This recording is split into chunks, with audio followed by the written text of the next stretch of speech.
Hi, everybody, and welcome to another exciting edition of Gaming and Leisure Podcast. I'm your host, John Filippe, and I am here with Tim Kennedy with Duetto. We're going to talk about hotel yielding today. Tim, why don't you tell us a little bit about yourself? Great. Thanks, John. It's great to see you again and great to be a part of this GNL podcast. Hello to the GNL community. For those of you that don't know me, my name is Tim Kennedy. I work here at Duetto for the past 6 years. Prior to that, I was with Infor, and prior to that with Agilysys. So chances are our paths have probably crossed at some point during my career. My focus is on helping technology or bringing technology solutions to casino operators and helping them solve some of their business challenges. So looking forward to the discussion today, John, talking about hotel revenue management. That's great. You're right. You're famous in our circles. I know our paths have crossed throughout all your career choices, so it's been wonderful to work with you. But I gotta admit, I had this idea for this podcast because I was at the Gaming and Leisure Roundtable this year. We brought up hotel yielding, and I had some questions about the way it was being done and was immediately shouted down by everybody in the room. So I really kind of wanted to, have a podcast and talk to a professional about it because when I have had the conversation about hotel yielding, I seem to have the same opinion as many other people in the industry, but nobody wants to say it aloud. So I thought it was a great time for us to have a very open and brief discussion. It really doesn't involve sales or anything else. It has to do with let's talk about the technology and where it's going. Yeah, absolutely. This won't be a commercial for Duetto or anything like that. It's going to be more discussion around, where revenue management is today when it comes to hotels and casino hotels, and maybe help the audience get a better understanding of where it's a good fit and some of the things to consider as they make their technology plans and investments for 2023 and beyond. That sounds great. Well, just to get started, I mean, most people on this podcast probably know what hotel yielding is, but why don't you just give a brief overview of it, exactly what hotel yielding is for for the novices that don't know. Yeah, sure. So it's a bit of an antiquated term now, John, but we won't hold that against you. That phrase dates back to the late 1980s when some of the large branded hotels had followed in the footsteps of airlines and kind of taken a more sophisticated approach to revenue management. And so hotel yielding kind of became revenue management. And then of late, it's become more, you hear it more often referred to as revenue optimization or revenue strategy. And it used to be a pretty simple definition. It used to be kind of right guest, right room, which is still to some degree accurate, but a more comprehensive definition these days, based on kind of the complexity of the hotel technology landscape and the kind of the guest buying journey and buying process. A more comprehensive definition I would suggest is putting in the right guest in the right room at the right time via the right channel, with the overall goal being kind of optimizing the profitability of the asset in that case not just being the hotel room but the entire property. And so one of the things that we like about that revenue managers like about this discipline is there's implied in that definition is the guest willingness to pay, which is an interesting concept, and it involves a variety of ideas like real and perceived value, available alternatives, and guest demographics. And willingness to pay is one of those things that is difficult to quantify in many cases because of kind of the nature of what drives a guest's willingness to pay. Some of it, of course, is emotional, but some of it is going to be a rational evaluation of alternatives. And so in the casino world, what this has allowed revenue management system to do is to take a much more flexible approach to how hotel rooms are priced and yielded, and how guests are rewarded for their loyalty based on their kind of overall worth of the organization. That's great. I really appreciate you pointing out how old I am. You know, but you're I right. think we both have a bit of gray hair now, John. So Yeah, that's true. I guess, you hit the note that I think a lot, right person, right room. You added some more to that, obviously. But how have you been able to, like, in your world, quantify that ancillary profit to the resort? yeah, it's obviously with the asset being kind of the overall hotel, and not just or the overall property, not just the hotel room itself. There is a lot of um, there's a lot of effort now behind looking at kind of guests' overall worth, whether that be spend on a hotel room, but also spend on a casino floor and the spa and food and beverage outlets, uh, and so on. So many hotel operators still look at the traditional metrics, RevPAR, ADR, things like that, and those are still important. And you'll see a lot of comparisons made and financial reports made based on those kind of metrics. But a lot of the more sophisticated organizations are looking at newer metrics, things like TRevPOR, which is total revenue per occupied room, and in the case of casino hotels, WorthPOR, which is worth per occupied room. And TRevPOR in particular, it's a useful metric because it incorporates that non-room revenue that I mentioned, like F&B and spa, and of course that's going to contribute to the overall profitability picture of the hotel. We've done some research internally about our customers when they've deployed Duetto. Within 6 months of deploying Duetto, they see they've seen, based on the population that we looked at, there was a 7.8% increase in TRevPOR. Looking at the casino business for a minute, WorthPOR is an important metric because it captures a hotel guest theoretical contribution to gross gaming revenue, right? So that's a key uh, metric. That obviously GGR is a key metric, but also WorthPOR is a key metric because what it really identifies is how well you are doing at putting your highest value players in the rooms. And so being able to have your highest value players in your rooms is going to obviously contribute more to the gross gaming revenue. And that's a typical, or excuse me, that's a key insight when it comes to your revenue managers creating and executing profitable revenue strategies. No, that's great, and I can see the advantages. They're pretty obvious in a large hotel casino. How does that scale down to like a small hotel with a small casino? If you don't got a lot, you know. Yeah, it's a common perception, but I would suggest that an RMS is even more important for smaller casino hotels or smaller hotels, especially for ones that operate in high demand environments, whether that be seasonally high demand or weekday weekend high demand. In these cases, especially if we're talking about a casino hotel, the hotel room is a precious and perishable commodity. So it's even more important to make sure that the hotel rooms go to the highest value guests and that the rooms are available for those guests that often book or try to book at the last minute. So again, high demand environments, which are for regional casinos, typically the weekends. If you have a 100-room hotel, then if you just kind of opened it up to everyone and said first come first serve, well, without a revenue management system, you're going to have that hotel room full of the lower value guests instead of your high end, most valuable, most profitable guests. Well, you mentioned, and I'm trying to remember the actual term you used. It was it was getting as much as you could from the guest.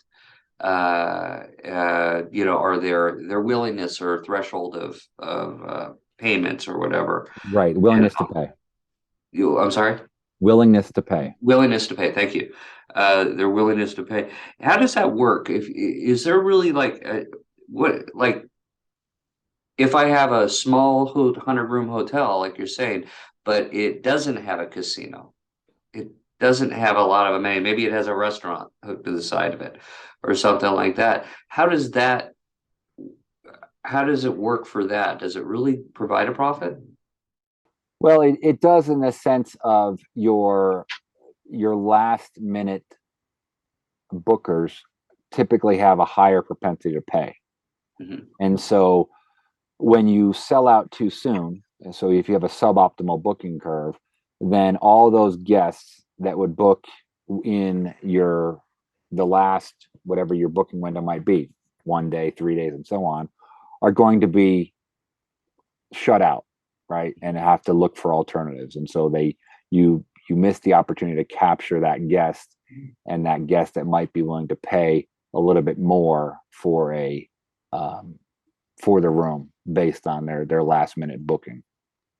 Okay, and I get that. So why wouldn't I be able to use like just a spreadsheet for one of these small hotels? I mean, why couldn't I do my own little spreadsheet algorithm saying, okay, if it gets to X, do Y type of thing? Why Yeah, couldn't yeah. So it's funny. There's there's this perception again that small hotels don't need it, and the reality of it is that many hotels, in fact, most hotels around the world, still use spreadsheets or nothing at all, which is great, by the way, for companies like Duetto and others in this market that sell revenue management software. But there's some pretty clear limitations in doing so. Kind of a side note on that, I did some analysis of Duetto's customers before this podcast, John, and about 40% of our 4,500 global customers have a room count of 100 or fewer. So there really is a case to be made for money to be made for the smaller hotels. But back to your question about spreadsheets for a second. So first of all, one of the primary reasons to kind of evolve away from spreadsheets and into a platform or a system is it's impossible for a human with a spreadsheet to keep up with the dozens. In the case of large hotels, right, it's going to be hundreds of daily price changes, right? Because as the business environment is changing, your pricing should be changing as well. So there's the idea of not being able to stay on top of all the necessary price changes, meaning you're leaving revenue opportunities on the table. It's also a question of having to then make those changes in the spreadsheet and then also in the property management system or the central reservation system, depending on where those prices are kept. Um, Related to that is the whole idea of, and this is an important part of you as a technologist that I would appreciate, right? The integration between a property management system and a revenue management system. So the more modern RMS solutions have a real-time interface to the PMS. So the bookings are coming in within minutes of when they're being made in the property management system. And so a spreadsheet would not have that kind of real-time connection. So it would inevitably be looking at kind of old or obsolete data. And then the spreadsheet also, again, no matter how sophisticated it can be, it doesn't really have the horsepower and the sophistication to look at a wide range of demand indicators to make pricing recommendations like a kind of a modern cloud-based, big data focused RMS can do. So spreadsheets are never going away, but I think when it comes to working efficiently and taking advantage of every revenue opportunity, it's just much more difficult to do with a spreadsheet. Not to mention the fact that when you operate with the spreadsheet, your revenue manager essentially is a much more administrative role than a strategic role. And of course, revenue managers have a lot of knowledge about revenue strategies in the market, and so you really want them focused on the more strategic aspects of their role, creating and executing revenue strategies rather than making price changes manually, pulling reports manually, smashing together data manually in a spreadsheet. So the whole idea of driving efficiency into the organization is an important aspect as well, in addition to the fact that you're going to get, you know, you're going to be more likely to take advantage of revenue opportunities when you're using a system as opposed to a spreadsheet. Oh, okay, so I get it. But how do I justify spending like 50 to 100K per year on a hotel, well, not yielding room management system, to just save a few or save or make a few dollars on a weekly basis? Yeah, so you're showing your age again, John, which I can say because we're probably about the same age. Um, so the days of an RMS costing that much for a 100-room hotel are long gone. It's really just a fraction of that cost. But your point is well made. You do need to justify it. But the reason it's no longer at that price point, for one, is competition, right? Competition in the market is a good thing. It drives down prices for consumers, and it drives vendors to be more innovative in the market and the solutions they're bringing to market. So since Duetto is, a newer company, we just celebrated our 10th year anniversary. We were kind of built in the cloud for the cloud, modern multi-tenant SaaS environment. So as a result, modern RMSs deploy quicker, deploy easier, they cost less, they've got a faster time to value. So I think that's one of the reasons why we've seen, and not just I say that we collectively, in other words, RMS vendors are enjoying some tailwinds, is because it is now a much more affordable solution. It's no longer a luxury. The other thing that I think comes to when it comes to play of justifying a revenue management system, especially if you're coming from nothing at all, or if you're coming from a spreadsheet, there's an awful lot of low-hanging fruit to be picked. And so when that's the case, what we found, our research has, it's almost impossible to um, not achieve an ROI in the first year. In fact, we've had some customers achieve an ROI in the first month. Specifically in our casino customers, and this would apply really across any RMS solution.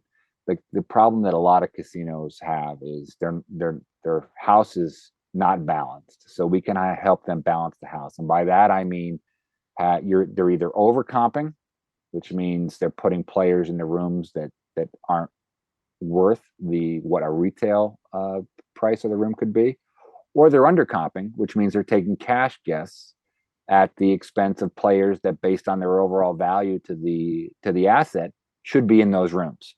And so it's just a very difficult thing to accomplish effectively and efficiently and consistently without the use of an RMS. So I guess my next question, because I've already been told how old I am several times. So I'm going to go with a newer question is, how big a role is AI playing in yielding now? Yeah, it's a timely question, John. For once. Given how we see in the news of late how Chat GPT has gone viral over the past few months. To answer your question, I think AI, when it comes to revenue management, is still a work in progress. Not to mention, it's still a bit challenging to get people to agree on an actual definition of AI, what it is when it comes to technology. So when I was thinking about what AI, a good working definition of AI, I came across one. I'll credit IBM for this definition. It says that its simplest form, AI is a field which combines computer science and robust data sets to enable problem solving.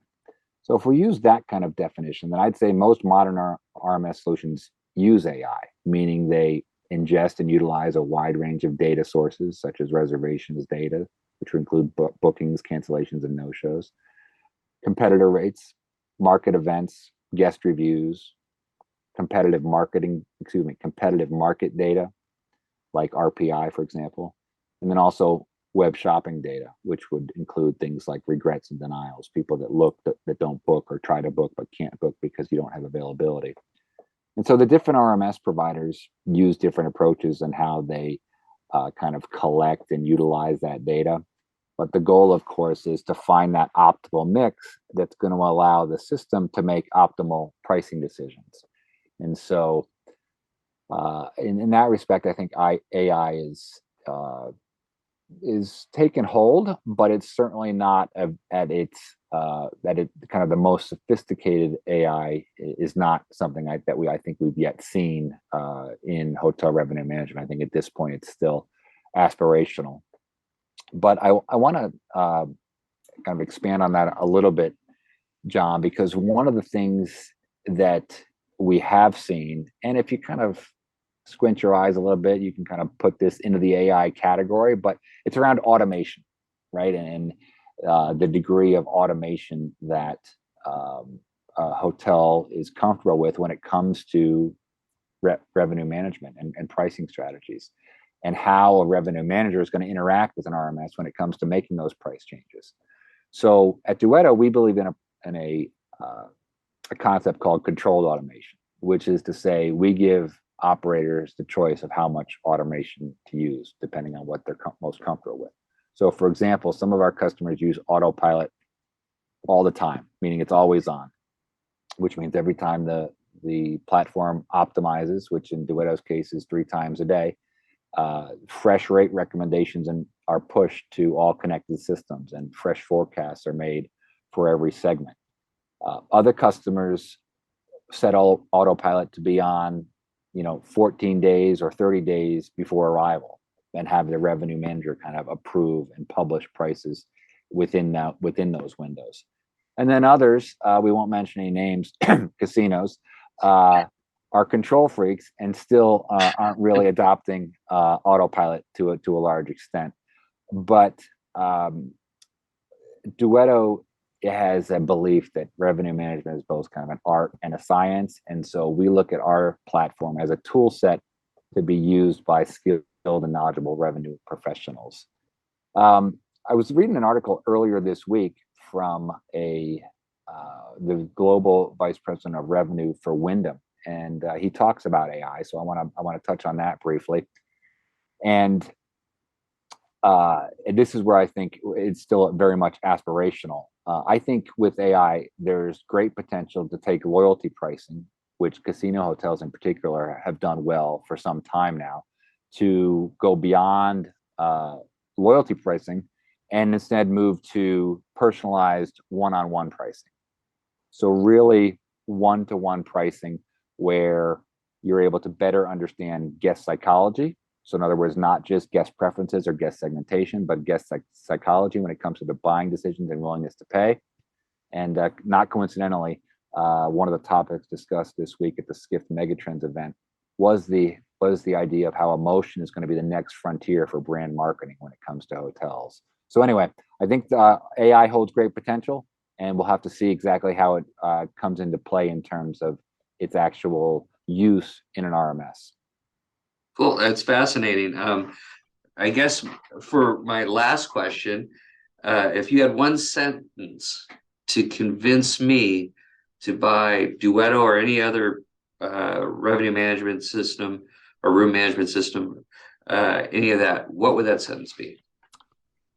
To keep it to one sentence, I would say Duetto will help your property work more effectively,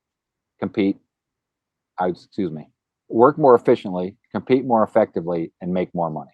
Those 3 things.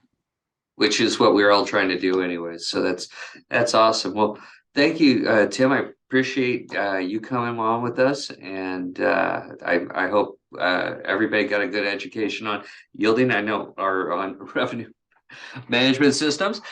And I know I did, and I very much appreciate having you on with us today. It's my pleasure, John. I enjoyed our discussion. I hope it was beneficial for the audience. I'm sure it was. Thank you very much. You're welcome.